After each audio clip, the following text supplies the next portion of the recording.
श्री स्वामी समर्थ। नमस्कार मंडळी, स्वागत आहे तुमचे माझ्या यूट्यूब चॅनलवरती।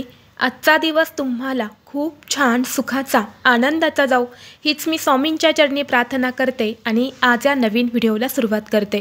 यंदा 2025 मध्ये पितृपक्ष रविवार 7 सप्टेंबर रोजी सुरू झालेला आहे आणि हा पितृपक्ष 21 सप्टेंबर म्हणजे सर्व पितृ अमावस्येच्या दिवशी समाप्त होणार आहेत।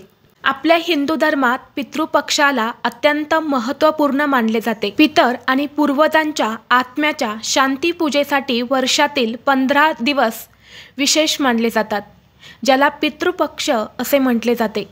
या पितृपक्षात आपले पूर्वज पितृलोकातून पृथ्वीवरती येतात असे आपल्या शास्त्रामध्ये सांगितले आहेत। पितृपक्षात पितर आणि पूर्वजांच्या शांती व तृप्तीसाठी धार्मिक विधी केले जातात। या दिवशी श्राद्ध आणि पिंडदान करण्यास फार महत्त्व आहे। पितृपक्षात श्राद्ध केल्याने पितरांचे ऋण फेडले जाते आणि त्यांना मोक्ष प्राप्त होतो।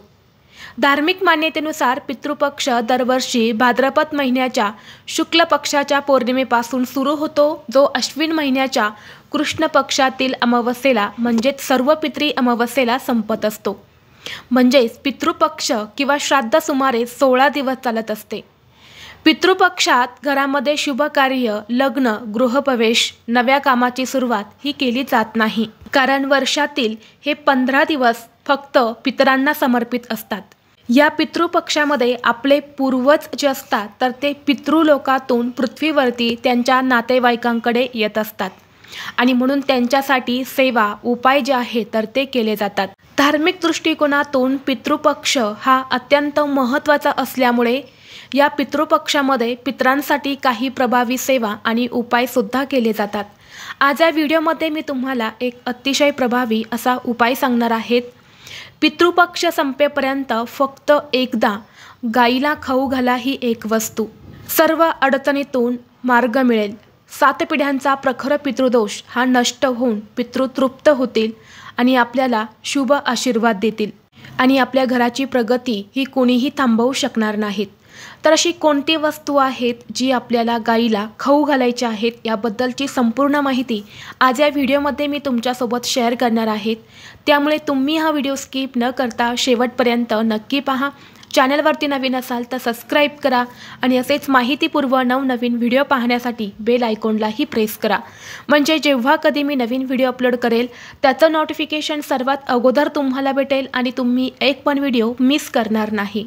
आज या व्हिडिओमध्ये मी तुम्हाला जो उपाय सांगणार आहे तर हा उपाय तुम्हाला पितृपक्ष संपेपर्यंत फक्त एकदा करायचा आहे। या पितृपक्षामध्ये तुम्ही फक्त एकदा गाईला ही एक वस्तू खाऊ घातली तर तुमच्या जीवनातील सर्व अडचणी या दूर होतील, तसेच प्रखर पितृदोष हा देखील नष्ट होईल। आणि म्हणून आजपासून ते सर्व पितृ अमावस्येपर्यंत हा उपाय तुम्ही कधीही करू शकता।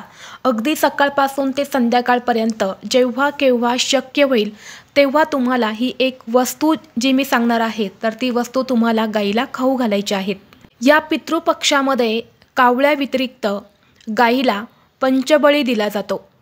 यात गाईला घास देण्यामागे पितरांना तृप्त करणे, देवांची कृपा मिळवणे आणि घरात शांती व समृद्धी आणणे हा मुख्य उद्देश असतो।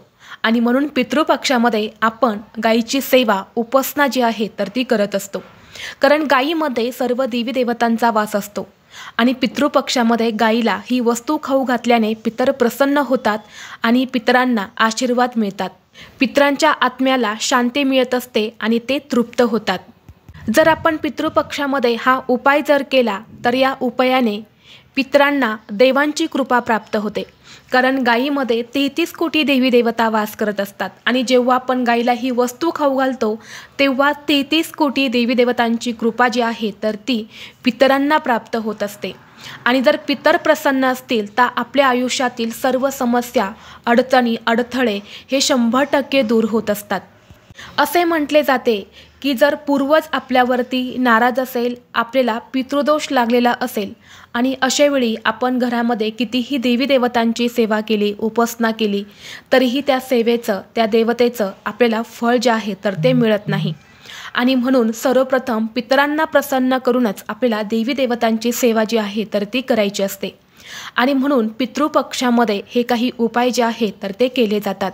जर तुमच्या घरामध्ये एकामागून एक व्यक्ती सतत आजारी पडत असेल, एक व्यक्ती आजारी पडला की तो बरा होईपर्यंत लगेच दुसरा व्यक्ती आजारी पडतो, म्हणजेच घरात सतत आजारपण असेल किंवा घरामध्ये पैसा टिकत नाही, भरपूर पैसा येतो परंतु आलेला पैसा हा घरातून लगेच निघून जातो. जर घरामध्ये पितृदोष असेल तर आपण 1 रुपया कमावला तर तिथे आपले 100 रुपये खर्च होत असतात.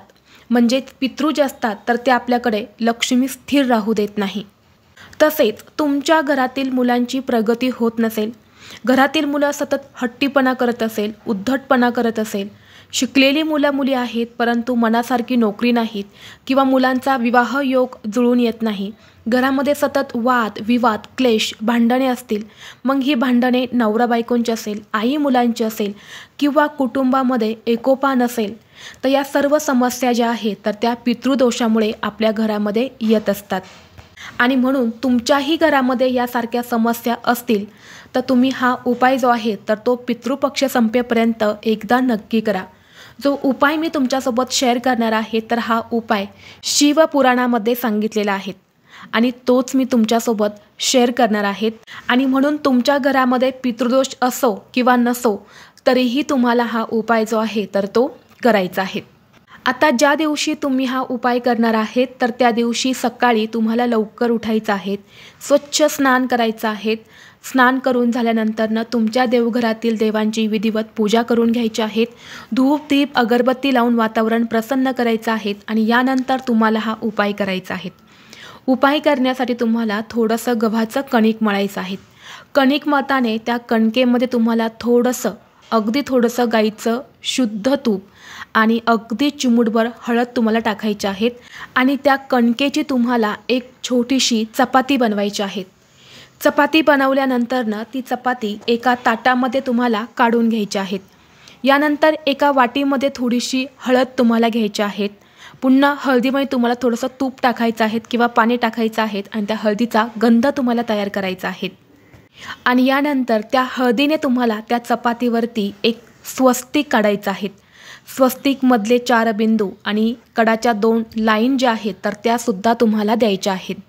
कारण त्या स्वस्तिकच्या मर्यादा असतात आणि त्याशिवाय स्वस्तिक जे आहे तर ते पूर्ण होत नाही आणि त्या स्वस्तिकचं शुभ फळ देखील आपल्याला मिळत नाही. म्हणून कडाच्या 2 लाईन आणि मधले 4 बिंदू जे आहेत तर ते आवर्जून द्यायचे आहेत.